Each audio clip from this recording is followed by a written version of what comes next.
we're doing a series called Stories of the Bible. And have you guys heard stories of Noah's Ark, Adam and Eve, Daniel and the lion? These are fun, right? And usually you hear them in Sunday schools. Yeah? But let me tell you, stories are not just for kids.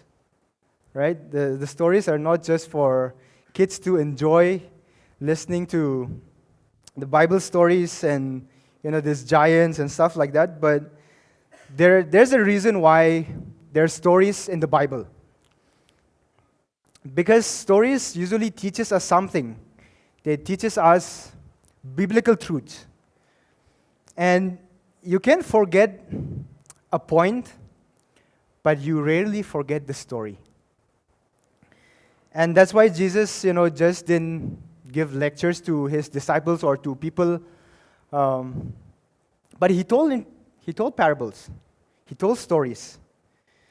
And stories are not just there to entertain us, right? But it teaches us how to live our lives. And so today we're going to talk about a man who had every reason to quit, every reason to complain and be bitter, every reason to ask, where is God in all of this, in all my life, but he didn't. Guess? Job? Okay, there you go. Daniel. So today we're going to talk about Daniel in the lion's den. Yeah, and my topic I'm going to cover is how to be faithful. Right, so we're going to look at, if you have your Bible, we're going to look at Daniel chapter 6. Whole book of Daniel is very interesting. You should read. But just before we go to our passage for today, I want to give us the context. Yeah. So Daniel was not living in a very comfortable, very stable environment. So Israel had been taken captive. And his people were slaves in a foreign country. So Israel were taken as captive by the Babylonian. Many of them were killed. And some of them were taken as captive back to Babylon. And Babylon is a nation where they didn't know God. They didn't share, value like how Daniel had values. And they didn't care about his faith. They didn't care about God. They didn't care about his convictions.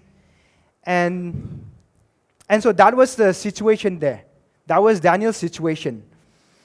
And he didn't choose his life. He didn't choose this life. He didn't suddenly, choose to go to Babylon as a slave, to be a slave. So he was taken as captive to be a slave. And here's what's important. Being in that nation as a slave, he had every reason, he had every excuse to be an average guy, or to give his bare minimum, to give his, just minimum effort. He had every excuse to grumble, but he didn't. He was serving to a king who were wicked, who were evil. People around him were trying to pull him down. So he had every reason to quit. He had every reason to grumble. He had every reason to not give his best. But if you look at the whole book of Daniel, you see that he still gave his best. He still was so faithful to God, and he was excellent in what he did. And so God gave him wisdom. God gave him a spirit of excellence, which caused him to stand out, which caused him to gain favor not only in the eyes of God, but also in the eyes of men. Right? So with that context, let's go to our passage. It's a whole book of Daniel 6. It's slightly long, so just bear with me. Read along with me. And okay, one more thing. So Daniel is no longer, when he went to Babylon, he was young. But now he's not a young man anymore. He's an adult. Like he spent almost almost a decade in a foreign land. So here we go. Verse 1, it pleased Darius to appoint 120 satraps to rule throughout the kingdom, with 3 administrators over them. One of them was Daniel. The satraps were made accountable to them so that the king might not suffer loss. Now Daniel was so distinguished himself among the administrators and the satraps by his exceptional qualities that the king planned to set him over the whole kingdom. At this, the administrators and the satraps tried to find grounds for charges against Daniel in his conduct of government affairs, but they were unable to do so. They could not find no corruption in him because he was trustworthy, neither corrupt nor negligent. And finally, these men said, "We will never find any basis for charges against this man, Daniel, unless it has something to do with the law of his God." And verse 6, so these administrators and satraps went as a group to the king and said, "May King Darius live forever." The royal administrators, prefects, satraps, advisors, and governors have all agreed that the king should issue an edict and enforce the decree that anyone who prays to any god or human being during the next 30 days, except to you, your majesty, shall be thrown into the lion's den. Now, your majesty, issue the decree, put it in writing so that it cannot be altered, in accordance with the law of the Medes and Persians, which cannot be repealed. So King Darius put the decree in writing. And now when Daniel learned that the decree had been published, he went home to his upstairs room where his windows opened toward Jerusalem. 3 times a day, he got down on his knees and prayed, giving thanks to his God just as he had done before. Verse 11, then these men went as a group and found Daniel praying and asking God for help. So they went to the king and spoke to him about his royal decree.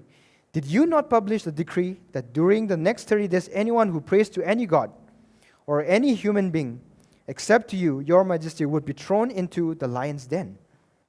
The king answered, the decree stands in accordance with the law of the Medes and Persians, which cannot be repealed. Then they said to the king, Daniel, who is one of the exiles from Judah, pays no attention to you, your majesty, or to the decree you put in writing. He still prays 3 times a day. When the king heard this, he was greatly distressed.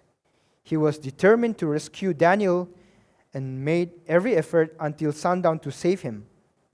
Verse 15.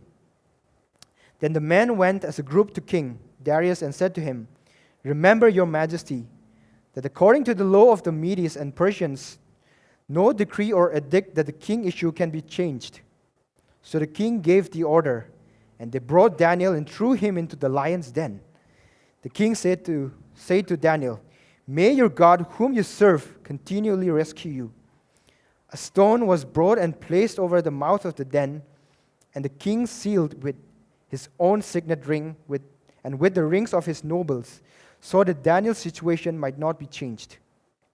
Then the king returned to his palace and spent the night without eating and without any entertainment being brought to him, and he could not sleep. Verse 19, at the first light of dawn, the king got up and hurried to the lion's den. When he came near the den, he called to Daniel in the anguished voice, Daniel, servant of the living God, has your God, whom you serve continually, been able to rescue you from the lions? And Daniel answered, may the king live forever. My God sent his angel, and he shut the mouths of the lions. They have not hurt me because I was found innocent in his sight, nor have I ever done any wrong before you, your majesty. And the king was overjoyed and gave orders to lift Daniel out of the den. And when Daniel was lifted from the den, no wound was found on him because he has trusted in his God. All right, the last passage, the last slide. At the king's command, the men who had falsely accused Daniel were brought in and thrown into the lion's den, along with their wives and children. And before they reached the floor of the den, the lions empowered them and crushed all their bones. The king Darius wrote to all the nations and peoples of every language in all the earth, "May you prosper greatly.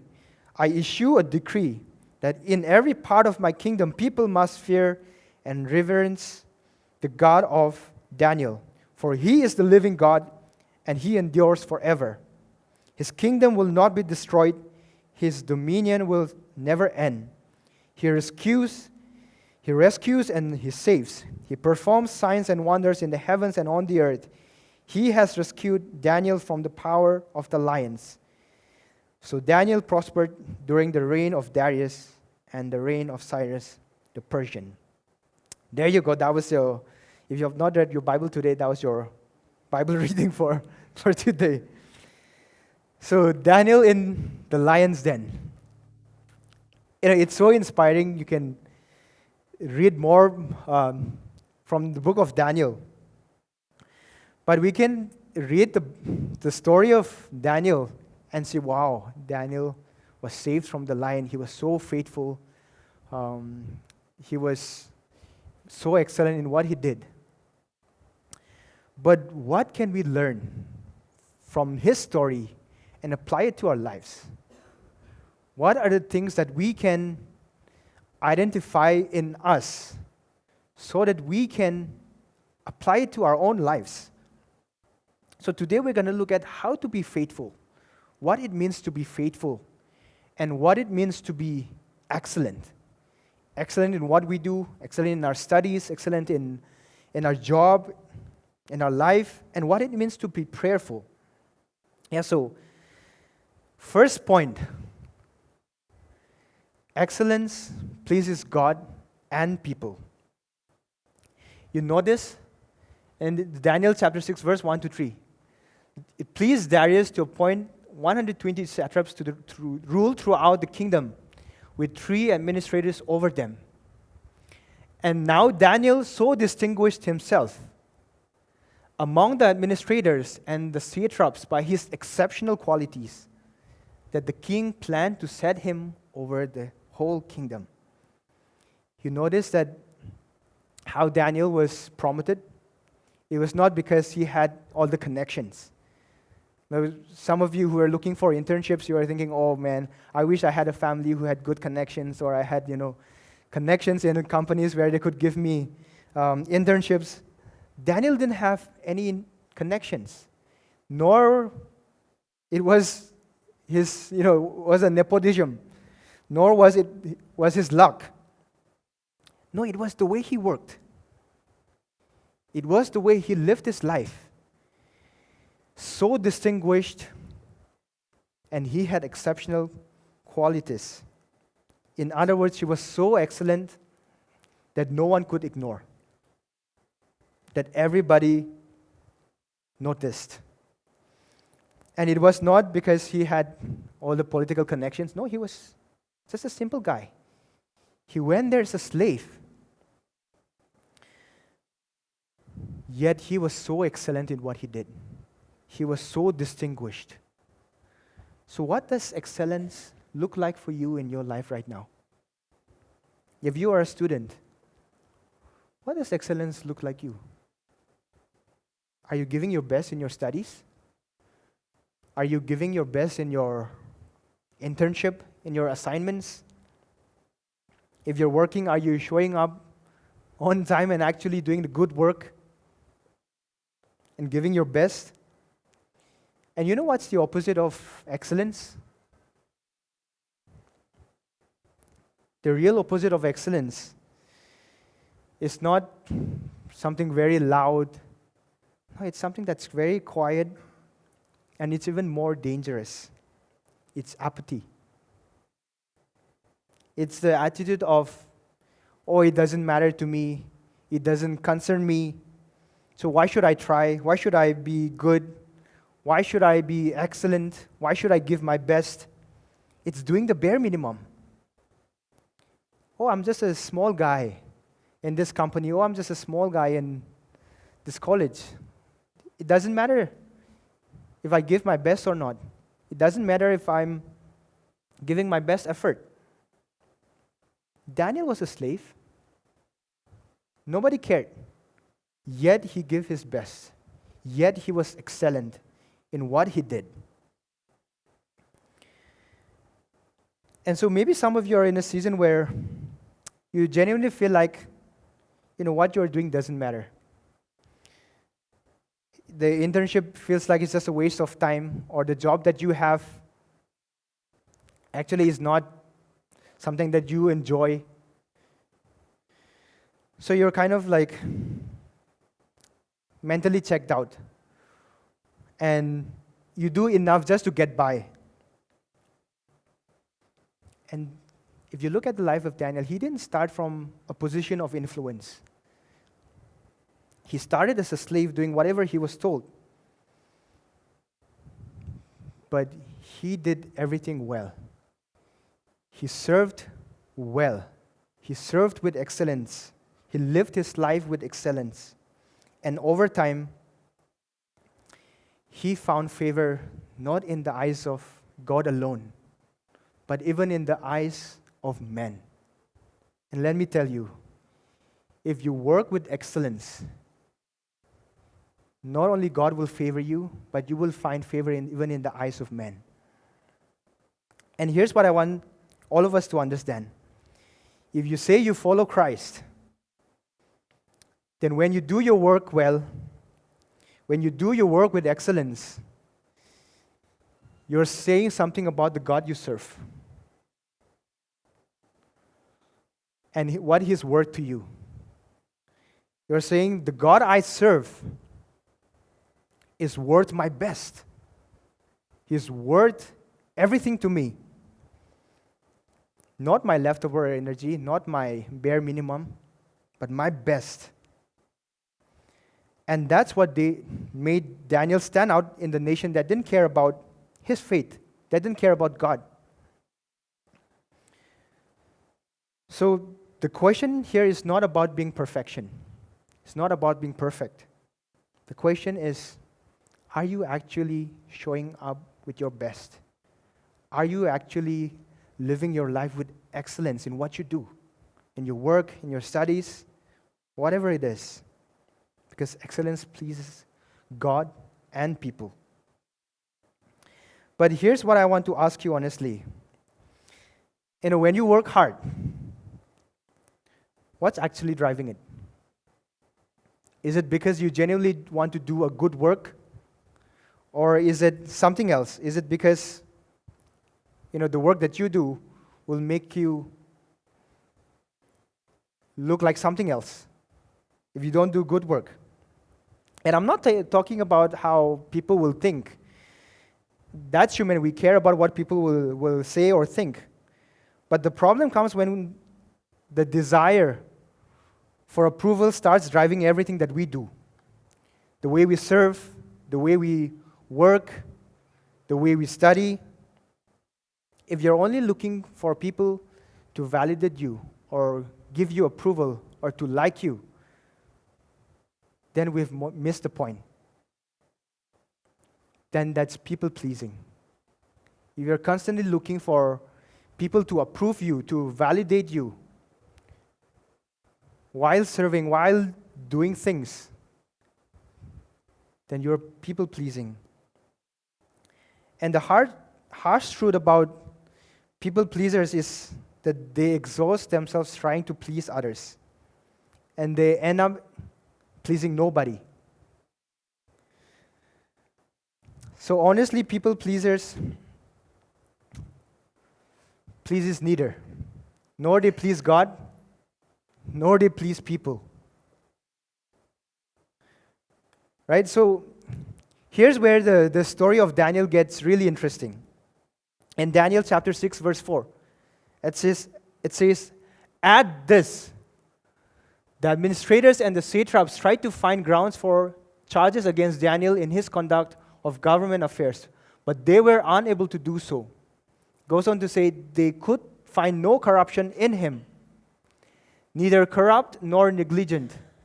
We will never find any basis for charges against this man Daniel unless it has something to do with the law of his God. You see, Daniel's excellence didn't just earn him a promotion. Right? He found favor in the eyes of God and men, but it also earned him opposition. It earned him enemies. You see that administrators and satraps and all the other officials went looking for something to use against Daniel.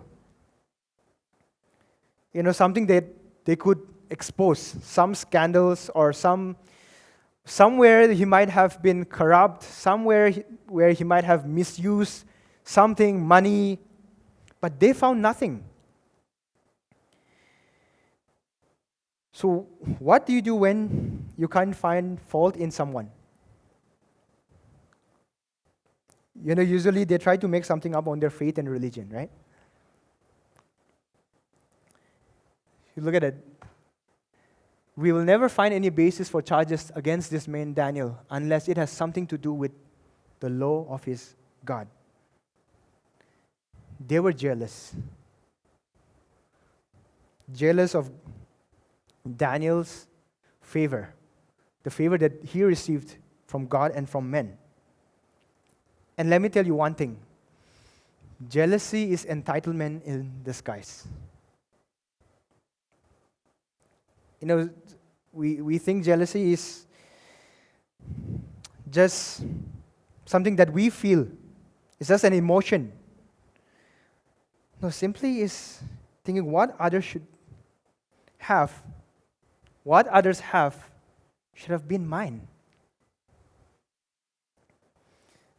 And most of the time, with your honest, when we look at the lives of others, we want what they have. We want the kind of favor that they have. We want the kind of blessings that they have. But we rarely put the effort and the effort it takes to have that favor. And it was the same with these administrators, the other administrators and satraps. They wanted the favor, but they didn't put the effort it takes to have that favor. And so that's entitlement. And favor is not entitled. Favor is not entitled. It comes from doing what is good and what is right. So Daniel had a spirit of excellence and served the king with excellence. And so he found favor with the king and God.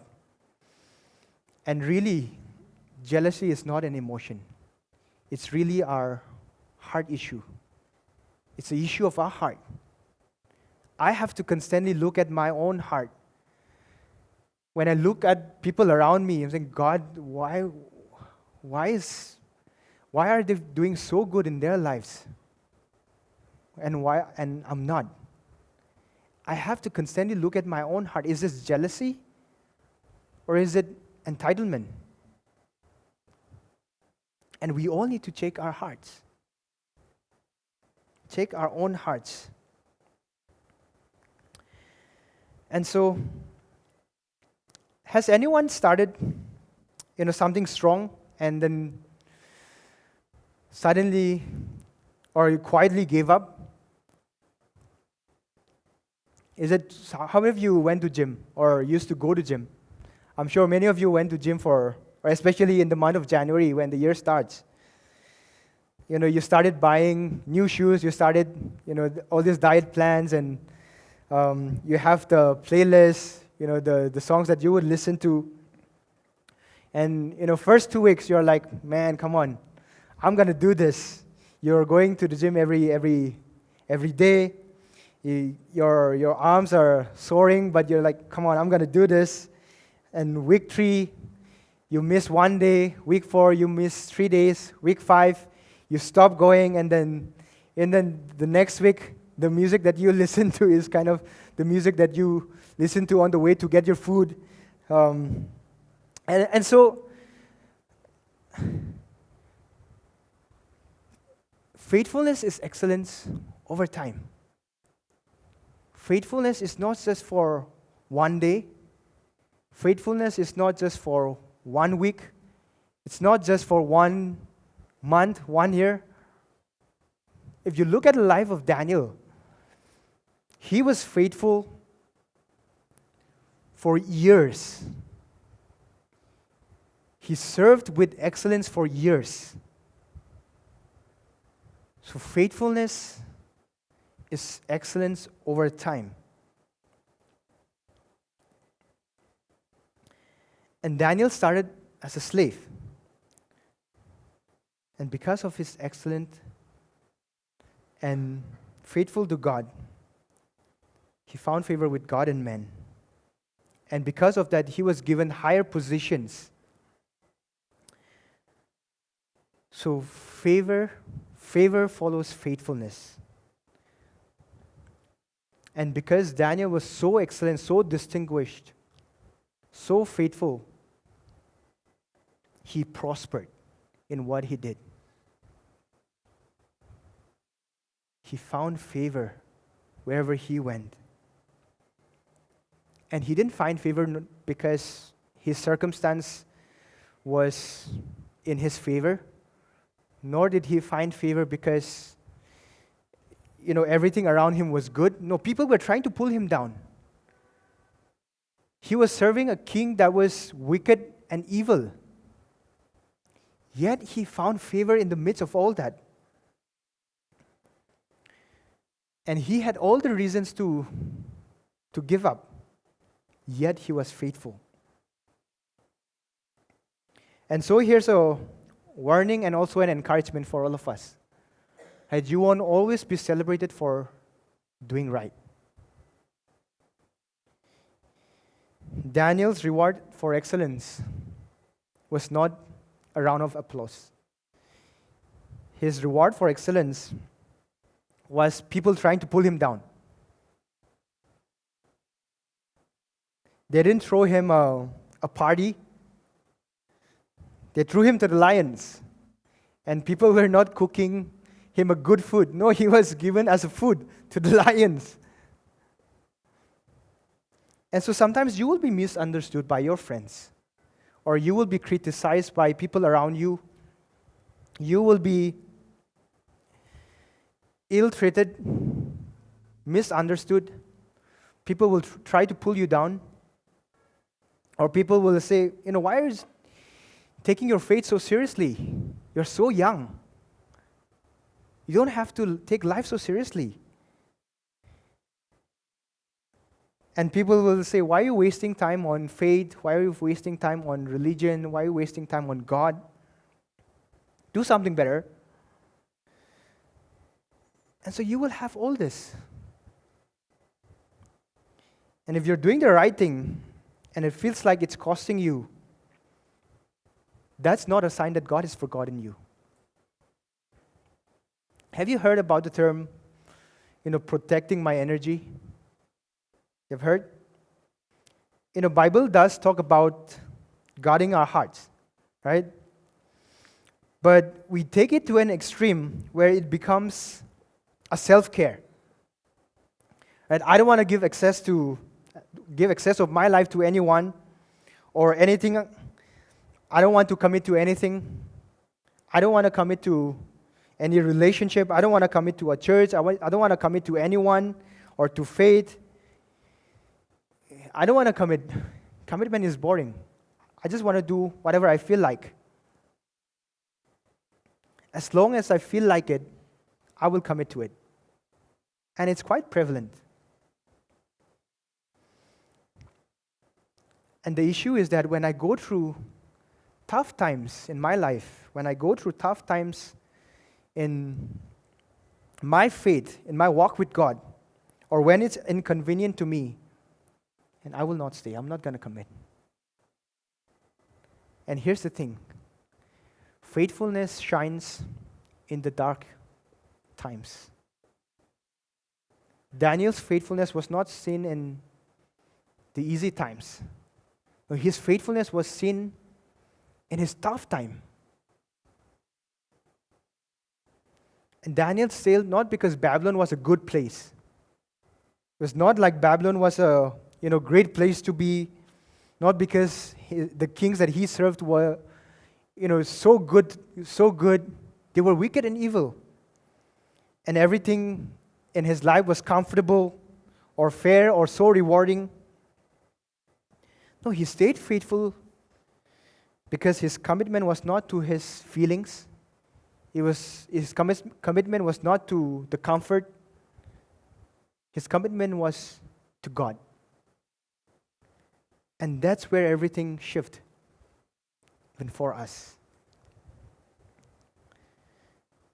When we commit our lives not to our own feelings, not to our own emotions or convenience, we will start to see the favor of God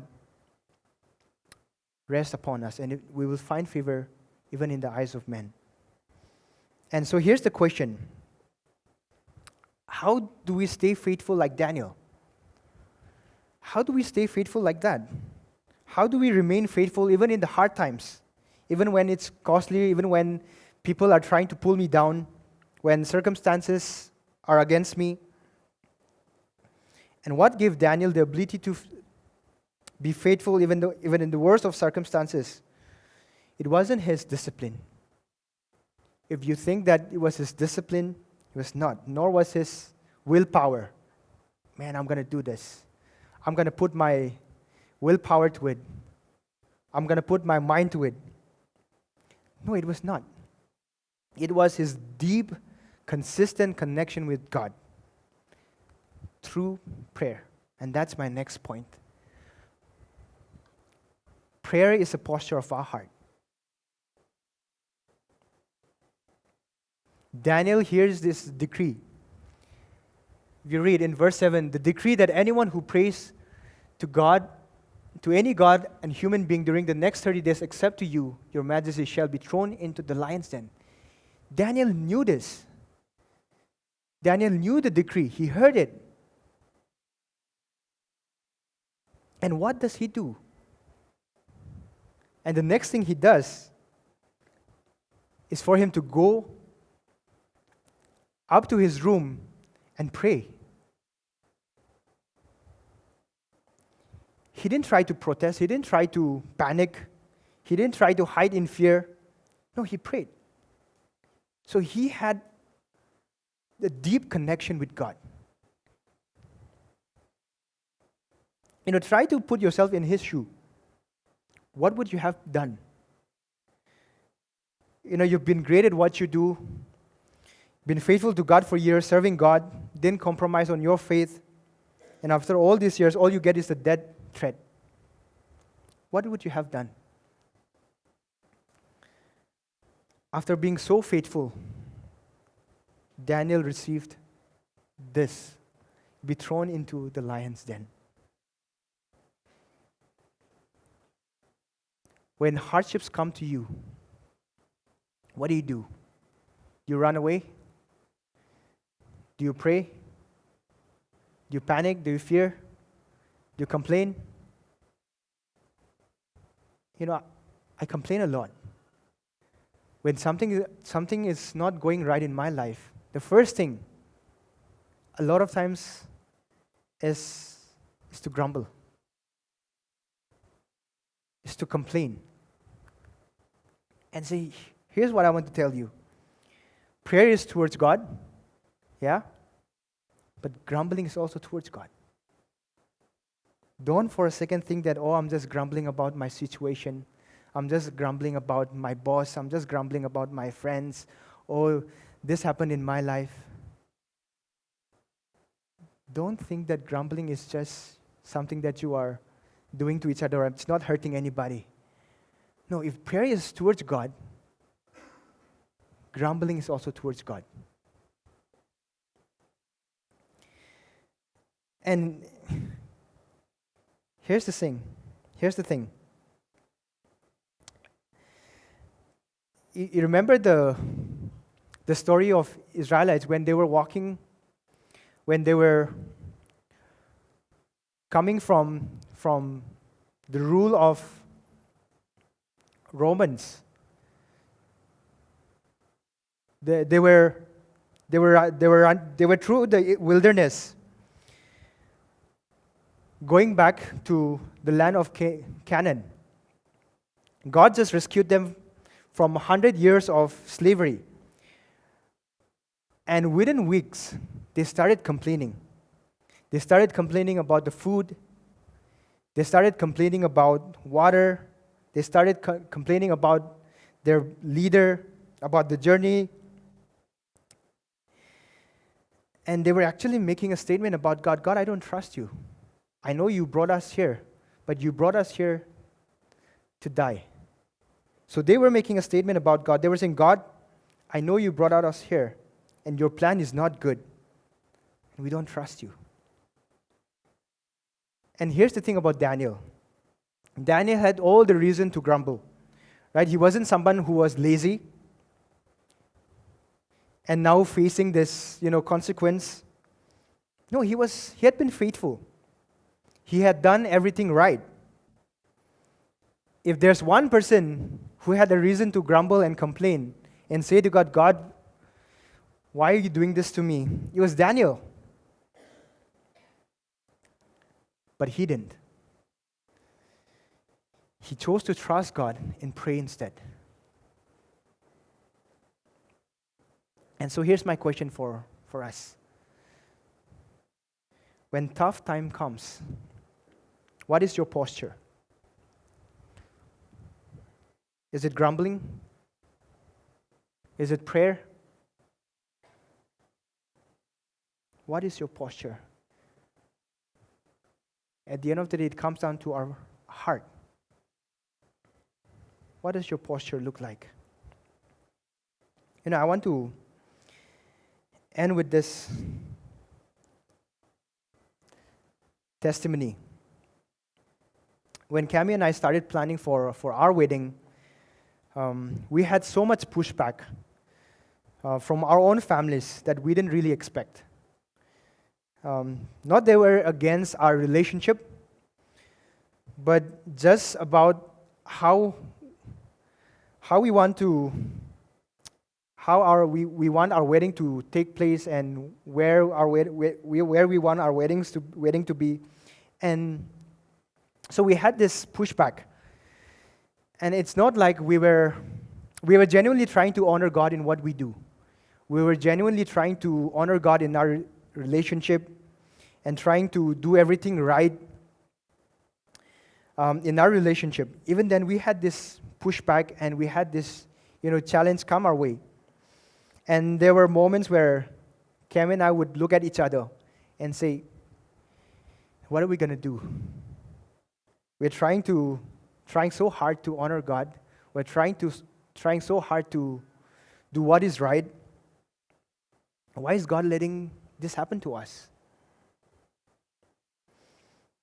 And just because we were trying to do what is right and trying to honor God didn't mean all these challenges, we were free from all these challenges. We were free from this pushback. But one thing I realized is that God was faithful. Even in this pushback, even in these challenges, He was with us.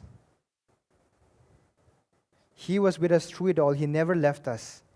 And in the end, we did have a beautiful wedding. And now both of our families are so happy and they keep telling us how inspired they are with our lives.